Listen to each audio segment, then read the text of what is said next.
King 5's Glenn Farley has covered fires here and finds that winds anywhere make all the difference. Glenn. Well, remember what you need for a fire. You need fuel, grasses, trees, bushes to burn. You need an ignition source, something that gets that fire going.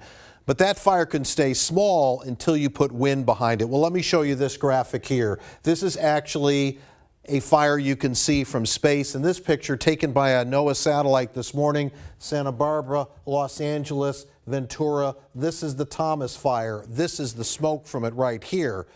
Now you're going to see what's making this even bigger than that.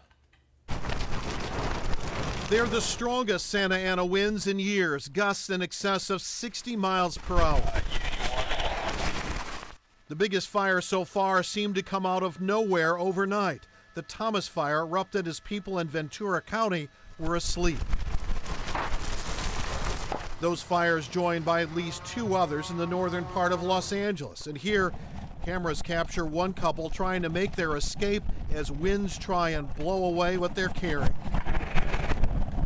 We're not talking about fires burning by the acre. We're talking about fires that have burned square miles. 78 in Ventura County as of early this afternoon, 17 square miles in Lakeview Terrace in Sylmar. And it's not over. Firefighters trying to help this man save his deck, pulling water directly out of his pool. I can't believe the great firemen we have here in the state of California in Ventura.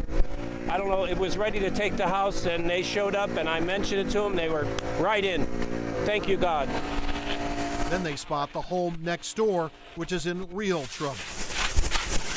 In a growing number of cases, people are losing everything.